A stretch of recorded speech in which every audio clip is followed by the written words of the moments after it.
mano situacija yra netipiška. Man atseit sekasi gerai, bet čia yra laikinas dalykas. O mano kolegos sėdi be darbo, nesuranda vietos.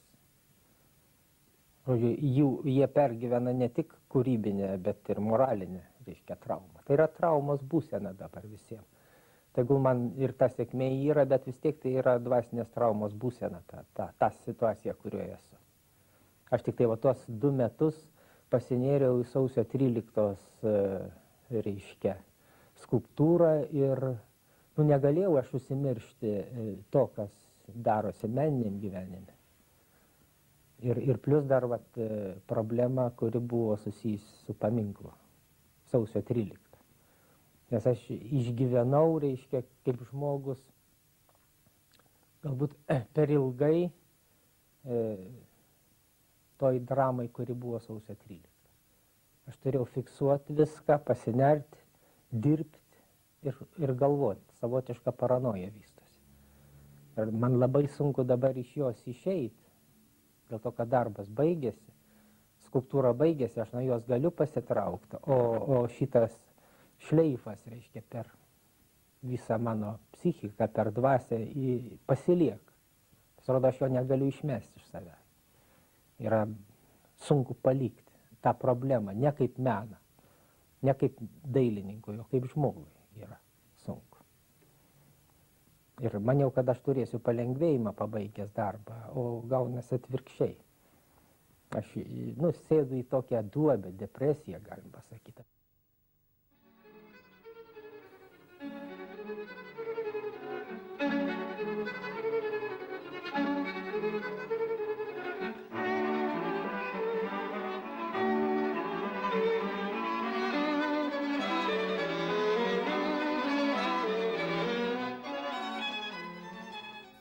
Skulptorium tai aš nenorėjau būti, iš tikrųjų, aš norėjau būti tapytoju. Bet buvo taip, kad susiklostė aplinkybės, kad tiesiog mane užrašė į skulptūrą, o aš dvejojau. Aš tiesiog galvojau, o ką padarys mokytojai. Aš taip norėčiau būti tapytoju, bet neužteko man spalvinės klausos. Atsidūriau skulptūrą. Buvau silpna asmenybė, reiškia, nemečiau ryžtingai, reiškia, nepasitraukiau, nes aš su pagarba prisimenu draugus, kurie išėjo iš meno mokyklą ir pakeitė profesiją. Jie turėjo, reiškia, vidinės jėgos nueiti kitur. Aš pasilikau kankintis, galima sakyti, su visais nepilnaversiškumo kompleksais, su sąžinės graužatim, kad aš esu ne savo vietą. Ir turbūt 10-15 metų reikėjo, kad aš po kruopą, reiškia, padaryčiau tą normalų lygį, kad aš į tą profesiją kaip tai įsikabinčiau. Ir pradžioj galvoju, nors negadinti aplink. Bet čia buvo mano paslaptis, mano kompleksas. Paskui jisai išnyko. Arba aš praradau kritiškumo jausmą, bet aš pasijutau normaliu skulptorium ir atsirado kokia tai kompetencija. Aš atsidūriau, matau, kad aš atsidūriau tarp tokių pat kaip aš. Reiškia, žmonių, kurie turi to sugebėjimo ir galėjimo padaryti taip pat kaip aš ir kai kas net mažiau. Aš supratau, kad ta mano problema asmeninė nėra tokia didelė. Bet visa šita buvo pasiekta su darbu, su troškimu eiti į šitą. Ir jeigu galima būtų pavadinti, kad aš esu normalus skulptorius, daleiskim, reliatyviai, ta prasme, tai aš neskaitau, kad čia yra kažkoks įgimta, kad kažkas tai iš aukštai, reiškia, paduota kaip dovana. Paprasčiausia, aš patikėjau, kad galima prie to prieiti, kad galima pasiekti, kad galima kažką tai padaryti.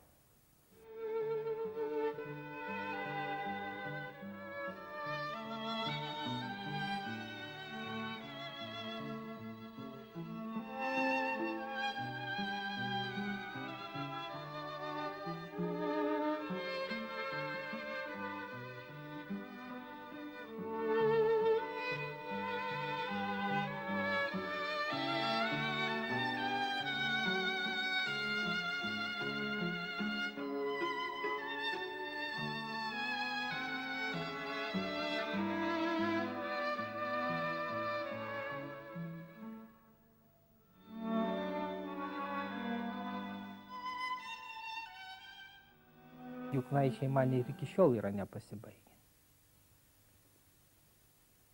Juknaičiuose, kaip pasakyti, repeticija buvo. Juknaičiuose aš turėjau tokį periodą, kada lyg tai galima blefuoti skulptorių, bet tai nebuvo blefas, tai buvo tikra, tai buvo nuoširdu. Ir rezultatas gavosi koks tai.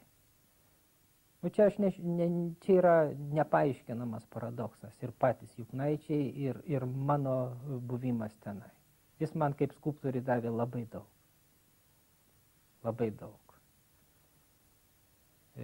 Pirmiausia, davė charakterį, kad galima padaryti savo darbą, reiškia, su minimaliom sąnaudom ir minimalia pagalba iš šalies, atseit kaip skulptūra. Atsirado pasitikėjimas padaryti skulptūrą ne tik kambarį, bet ir lauke, ir erdvė, ir interjere. Buvo savotiška mokyklos tąsa, profesionalios mokyklos tąsa. Poligonas, galima taip pasakyti. Aš visada labai prisimenu Juknaičius kaip labai gerą periodą. Žinoma, su savom problemom. Juknaičiai turėjo ir savo blogų dalykų, ir savo labai gerų dalykų. Bet ten irgi buvo dėl to, kad buvo kūrybiška asmenybė. Kokia jin bebūtų, bet tai buvo neeilinė kūrybiška asmenybė, tai Juknaičių direktorius Zigmantas Dokšas. Jisai nestygo savyje, jisai surado menininkus ir mūsų ten daug menininkų buvo. Ten buvo savotiškas židinys, judėjimas. Jisai praėjo, jisai liko, jau istorija darosi. Bet kur atsiranda asmenybė, ten atsiranda kažkas įdomaus. Ir daugiau reikia kreipti dėmesį į asmenybės problemą. Ir iš asmenybės išaugs ir menininkas, ir politikas, ir mokslininkas. Mums reikia, ir dailė praktiškai ir yra asmenybės ugdymui reikalinga.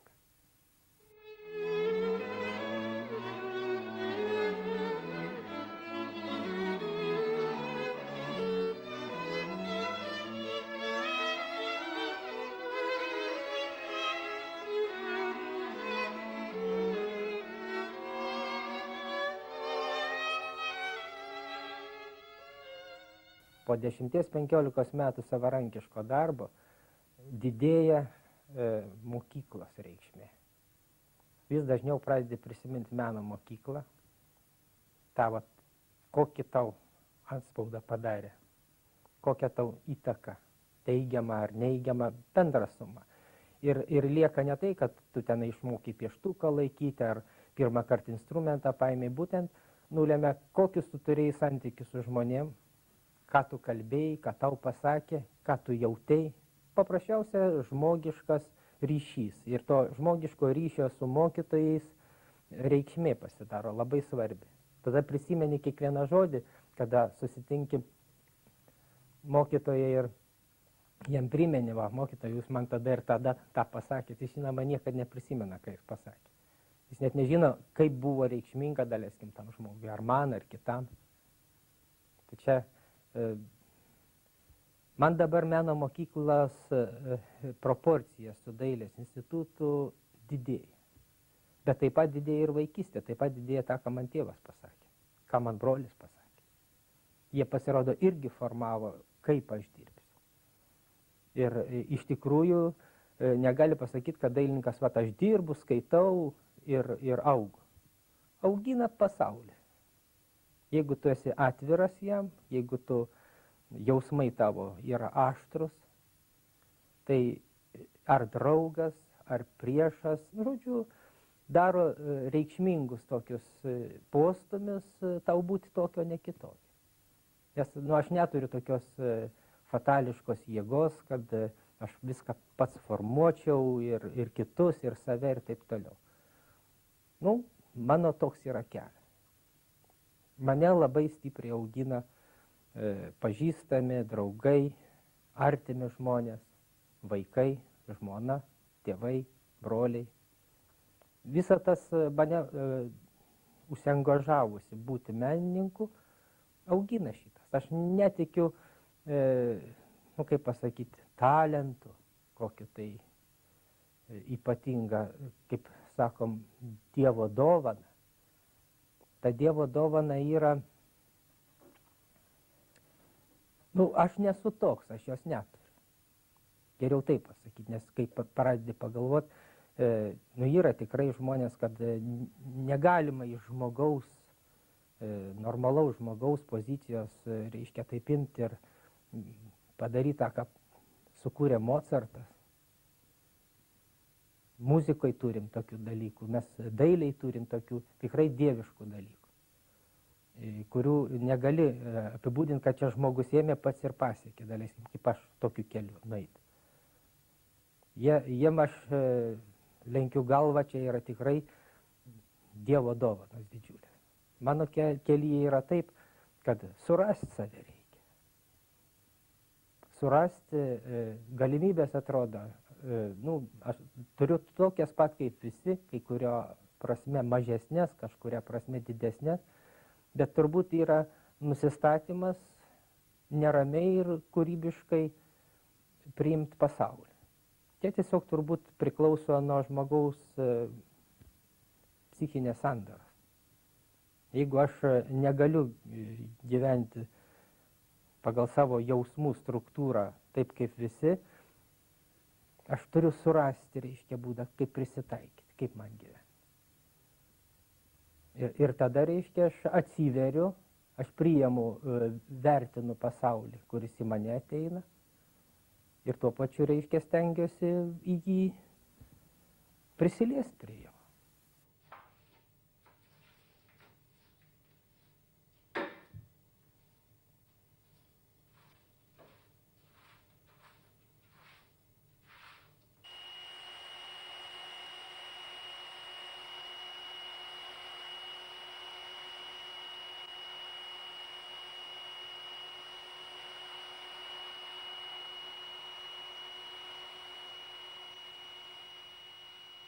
Aš galbūt paskutinių 5-6 metų bėgį pajutau kažkokį didelį palengvėjimą.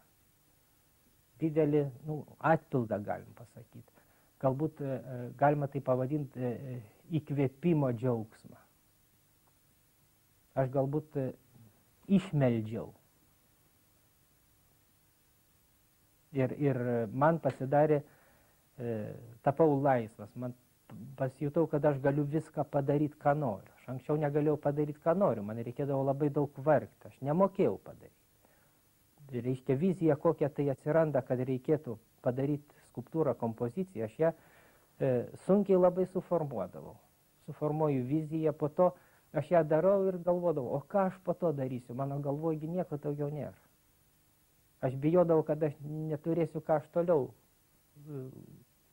darysiu. O po to, gerai atsimenu, buvo tokia riba, kad man lūžis ir aš tapau laisvas. Kaip menininkas, galim pasakyti, laimingas. Man be jokių pastangų pradėjo plaukti, reiškia, iš vidaus, eiti struktūros, idėjos, mintis, matymas. Ir aš net nežinau, kad aš tą galiu padaryti. Aš imu ir pradedu daryti skulptūrą ir žiūriu, man jin išeina be pastangų. Aš nebežinau, iš kur man tas mokėjimas.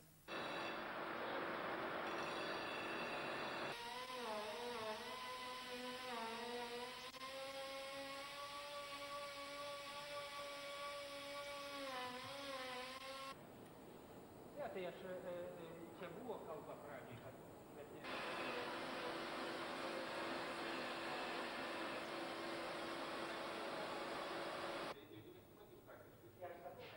Turbūt labai yra laimingas tas žmogus, kuris gyvendamas ilgai, galima pasakyti, sendamas, jaučiasi, kad jisai grinėja, kai jisai gerėja. Kuo ilgiau gyveni, to jautiesi labiau komplikuotas, labiau užterštas, labiau neatsilaikęs prieš kažką. Tai atrodo, jeigu būtų trumpas gyvenimas, jis būtų švarus, aiškus, jeigu ilgesnis gyvenimas, jis yra daugiau sudaužytas, daugiau aplamdytas. Kad ilgai gyventi yra pavojinga. Galima į didelį nuosmukį kristi ilgai gyvenant. Čia yra turbūt jau nuostatos kitokios. Čia reikia kalbėti su kunigu, reikia kalbėti su psichiatru žmogui. Čia yra kita tema. Bet menas be šito neegzistuoja.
Aš bijau save vertinti. Aš tada paprastai pasižiūriu, ar Rodenas senas, galiu klausti. Ar Masačio yra senas? Ar Picasso yra senas? Pradedu žiūrėti šitai. Marino Marini. Ar galima tos žmonės, reiškia, padaryti, va, tavo laikas baigėsi, reiškia, to niekam tikės. Ir čia yra, jeigu sukariama vertybė, jinai išsiveržia iš laiko. Dėl to, kad paprasčiausia, jeigu žmogus sugeba susitvarkyti su laiko problema, jisai, kaip sakant, laimė amžinybės krislą. Žinoma, jeigu šito neįsprendi, tu nukrenti kaip lapas nuo medžio. Bet mes ir esam, kaip pasakyti, menininkai tokie kamikadzės savotiškai. Mes rizikuojam savo gyvenimu. Kiekvieną dieną, reiškia, ir visų savo gyvenimu rizikuojam. Dėl to, kad menininkas turi žinoti, kur jisai eina. Politikas taip pat rizikuoja. Jis turi žinoti.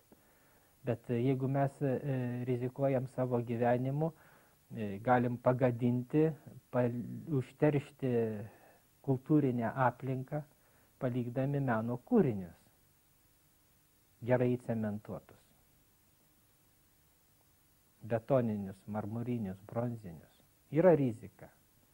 Tapytojui paprasčiau galim nukabinti drobę. Politikas rizikuoja sulaužydamas nugarkaulį visuomenį. Jeigu jisai, kiekvienas gali muštis į krūtinę, kad aš tą dariau visą širdim, visais jausmais, Dievas gali mus tik tai teisti to klausimu, bet čia gaunasi inkvizitoriška pozicija. Jeigu prezidentas nori gero savo tautai ir jis sulaužo jai nugarkaulį, sakys, kad aš norėdamas gero ir jis atsiduos tik tai Dievo teismui. Tai ką daryti tau?